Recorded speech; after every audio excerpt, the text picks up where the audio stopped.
ভারতের আগরতলায় বাংলাদেশি সহকারী হাইকমিশনে হামলা ভাঙচুর এবং বাংলাদেশের পতাকা অবমাননার ঘটনা ঘটেছে এবং এই ঘটনায় বাংলাদেশের পক্ষ থেকে তীব্র ক্ষোভ জানানো হয়েছে এবং ভারতীয় কর্তৃপক্ষ দুঃখ প্রকাশ করেছে।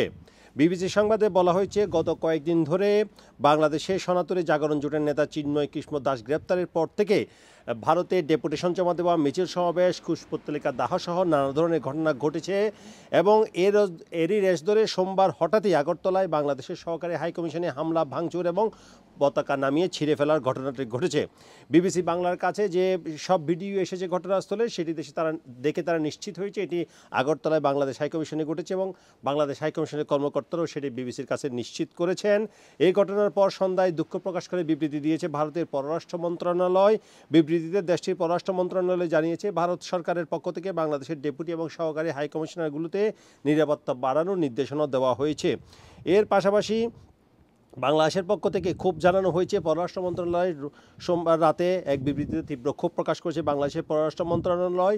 তারা বলছে, আগরতলার ঘটনাটি পূর্ব পরিকল্পিত এবং বিক্ষোভকারীদের হাইকমিশন প্রাঙ্গণে প্রবেশের সুযোগ দেওয়া হয়েছে। সোমবার ভারতের ত্রিপুরা রাজ্যের আগরতলায় বাংলাদেশি সহকারী হাইকমিশনের কার্যালয়ে ডেপুটেশন জমা দেওয়ার কথা ছিল হিন্দু সংঘর্ষ সমিতি নামে ভারতের একটি সংগঠনের। ভারত থেকে বিবিসি বাংলার সংবাদদাতা অমিত ভট্টশালে তিনি জানিয়েছেন, ডেপুটেশন জমা দিতে এসে হিন্দু সংঘ সমিতির ব্যানারের নেতাকর্মীরা দুপুর নাগাদ সেখানে একটি বিক্ষোভ সভা করে। পরে ওই সংগঠনের একটি প্রতিনিধি দল বাংলাদেশের সহকারী হাইকমিশনের কার্যালয়ের ভিতরে যায় ডেপুটেশন জমা দিতে। প্রতিনিধি দলটি যখন ডেপুটি হাইকমিশনের ভিতরে ঢুকে তার কিছুক্ষণ পরেই আগরতলা হাইকমিশনের কার্যালয়ের বাইরে ওই সংগঠনের অনেকে স্লোগান দিচ্ছিল। হাইকমিশনের ভিতরে ঠিক কী ঘটেছিল সেটি জানতে বিবিসি বাংলার কথা বলে আগরতলা বাংলাদেশের সহকারী হাইকমিশনার কর্মকর্তাদের সাথে সেখানকার একটি কর্মকর্তা বলেছেন যে ওই সংগঠন ডেপুটেশন জমা দেওয়ার জন্য যখন ভিতরে যায় তখন পুলিশের পক্ষ থেকে আমাদের সাথে আগেই কথা হয়েছিল। পুলিশ আমাদেরকে জানিয়েছিল কয়েকজনের একটি টিম ভিতরে যাবে। হিন্দু সংঘর্ষ সমিতির ব্যানারে 5 জন যখন ভিতরে যায় তখন সংগঠনের আরও 150 জনের মতো লোক আগরতলা হাইকমিশনের সহকারী হাইকমিশনের গেটের বাইরে অবস্থান করে এবং সে সময় হিন্দু সংঘর্ষ কমিটির কার্যকরী কমিটির সদস্য বিভাগ জানিয়েছেন, ডেপুটেশন জমানোর সময় বাইরে কী ঘটনা ঘটেছে তা তারা দেখেননি এবং তারা ডেপুটেশন জমা দেওয়ার পর কিছু ঘটেনি। যখন তারা ডেপুটেশন জমা দিতে যায় ঠিক সে সময়ই বিক্ষোভকারীরা সেখানে বাংলাদেশের জাতীয় পতাকা টেনে ছিঁড়ে ফেলে এবং এটি কি হয়েছে সেটি সেই স্ট্যান্ডটি ভেঙে ফেলেছে বলে ওই কর্মকর্তা বলেছেন এবং সেখান থেকে পতাকাটি নামিয়ে কমিশনের ভিতরে পতাকাটি ছিঁড়ে ফেলেছে। এরপর তারা এটা নিয়ে চলে যায় এবং ওই কর্মকর্তা দাবি করেছেন, বিক্ষোভকারীরা যখন পতাকা নামিয়ে ছিঁড়ে ফেলেছে তার কিছুক্ষণ পর পুলিশ তাদের তৎপরতা শুরু করে। ম্যাক্সিমাম 10 মিনিট এরপর পুলিশ কিন্তু তাদের সবাইকে বের করে দেয়। পরে আমরা যেটি জেনেছি, যেটা ভিডিওতে এসেছে, এর বাইরে কোথাও সঠিক লোকেশন আমি জানি না, সেখানে গিয়ে ওরা বাংলাদেশের পতাকা পুড়িয়েছে।